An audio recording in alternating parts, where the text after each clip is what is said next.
Baik, Assalamualaikum warahmatullahi wabarakatuh. Salam sejahtera untuk kita semuanya. Shalom, berkah dalam untuk kita semuanya. Semoga teman-teman mahasiswa dalam keadaan sehat selalu ya. Gimana kabarnya? Tetap semangat ya.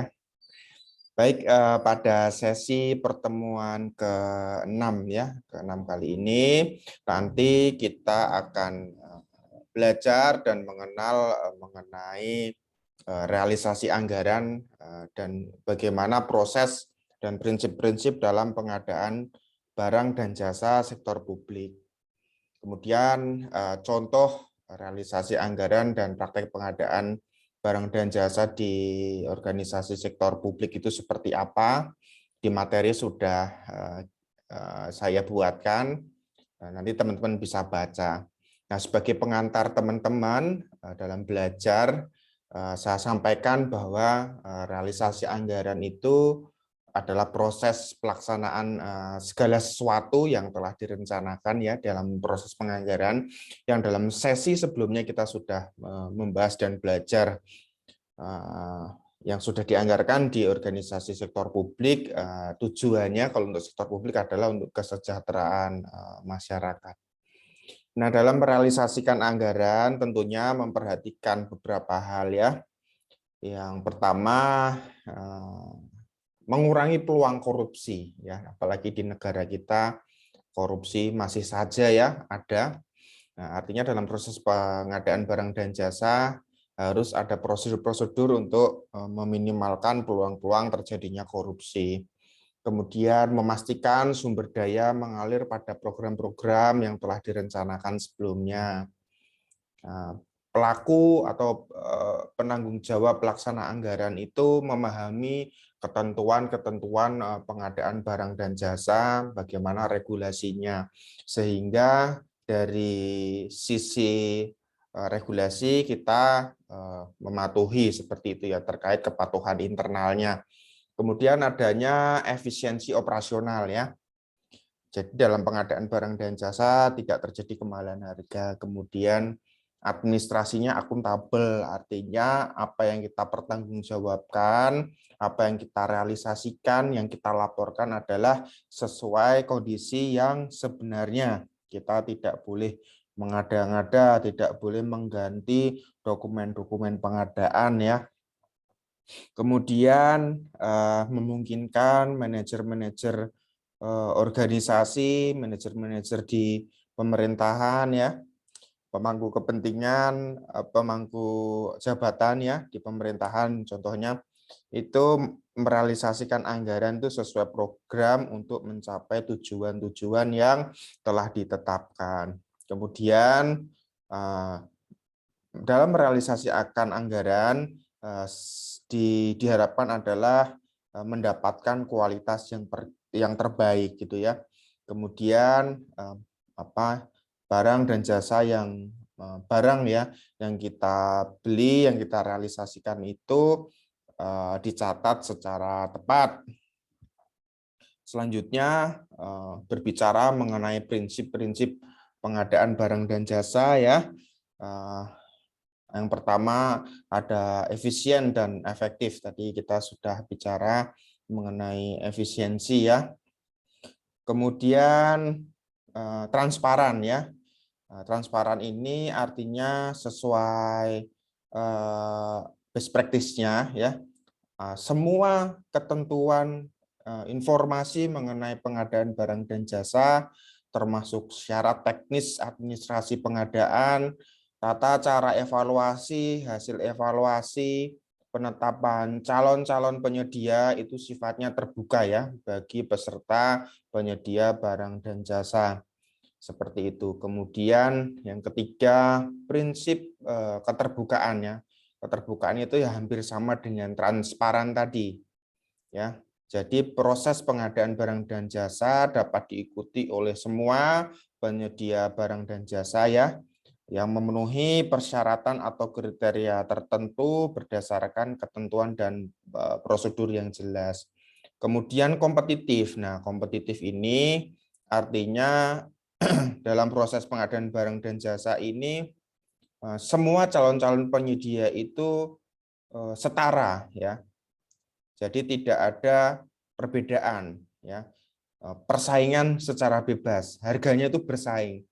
Kemudian tidak ada intervensi manajemen atau intervensi di pemerintahan dan pihak lain yang mengganggu terciptanya mekanisme pasar ya. Jadi tidak ada intervensi luar gitu. Kemudian adil, tidak diskriminatif ya, saya kira cukup jelas. Kemudian akuntabel, jadi laporkan apa adanya. Kemudian kehati-hatian. Nah, kehati-hatian ini artinya memperhatikan informasi atau tindakan sebagai langkah antisipasi untuk menghindari kerugian material atau immaterial terhadap organisasi. Nah, dalam prinsip kehati-hatian ini tentunya dalam penyusunan perjanjian kerjasama memperhatikan berbagai resiko-resiko industri atau resiko-resiko dalam proses penyediaan barang dan jasa. Nah, diperlukan kompetensi khusus bagi bagi pelaksana atau pelaku atau pejabat yang melaksanakan proses pengadaan barang dan jasa, memerlukan kompetensi khusus ya dalam melakukan pengadaan barang dan jasanya. Ada beberapa pelatihan yang bisa diambil untuk memenuhi kebutuhan kompetensi ini. Nah, selanjutnya selain kehati-hatian tadi ya, yang keberapa nih? Yang ke-8 bertanggung jawab ya. Bertanggung jawab ini artinya apa yang dilaksanakan itu mencapai sasaran, baik sasaran fisik, keuangan, dan manfaat bagi pelaksanaan kegiatan pengadaan barang dan jasa. Kemudian integritas ya, integritas itu pengadaan harus berkomitmen penuh untuk memenuhi etika pengadaan. Nah, saya memiliki pengalaman ya sebagai internal audit. Nah, dalam pengadaan itu tentunya kita harus memastikan bahwa tujuan pengadaan itu dicapai. Tujuan pengadaan apa sih? Tujuan pengadaan itu ya menghasilkan barang atau jasa yang tepat ya untuk setiap alokasi anggaran yang dibelanjakan. Tepat artinya adalah apa yang direalisasikan secara faktual sesuai dengan syarat-syarat atau kebutuhan-kebutuhan yang telah ditetapkan. Kemudian dapat diukur ya kualitasnya, kemudian jumlahnya, waktunya itu sesuai dengan persyaratan. Selanjutnya saya akan memberikan contoh terkait pengadaan barang dan jasa itu misalnya dalam pengadaan bangunan gedung misalnya. Nah, teman-teman khususnya yang pekerjaan sehari-harinya, teman-teman mahasiswa yang sudah bekerja, yang memegang jabatan sebagai unit yang melakukan pengadaan barang dan jasa, untuk proses bangunan gedung nih misalnya teman-teman harus memperhatikan bahwa misalnya volume dan spesifikasinya secara faktual sesuai dengan yang ada di RAB atau sesuai dengan kontrak apa yang dibayarkan. Pastikan misalkan di RAB atau di kontrak kita melaksanakan bangunan gedung dengan memasang titik lampu tuh ada 100 buah misalkan 100 titik. Nah, kita membayarnya dengan 100 titik, tapi secara faktual benar nggak? Jangan-jangan yang dipasang cuma 50 titik. Artinya di situ ada kelebihan pembayaran.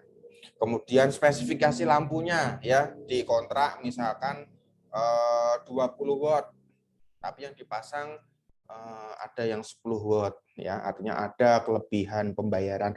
Itu contoh yang sederhana misalkan terkait volume dan spesifikasi. Nah, saya menghimbau kepada teman-teman senantiasa jadi pribadi yang jujur dan berintegritas ya agar khususnya teman-teman yang bekerja di organisasi sektor publik ya, tentunya agar kita yang bekerja di organisasi sektor publik senantiasa tetap dipercaya oleh masyarakat. Kira-kira seperti itu. Nah, selanjutnya saya mohon kepada mahasiswa yang belum mengumpulkan tugas, segera dikumpulkan. Ada beberapa mahasiswa yang belum mengumpulkan tugas. Saya perpanjang due date-nya, segera dikumpulkan. Kemudian jika ada pertanyaan, saya terbuka Saya akan merespon setiap pertanyaan dari teman-teman semua. Ya, saya akan memberikan tanggapan di forum diskusi. Mungkin itu teman-teman, terima kasih buat semangat dan partisipasinya. Saya akhiri, terima kasih. Wassalamualaikum warahmatullahi wabarakatuh.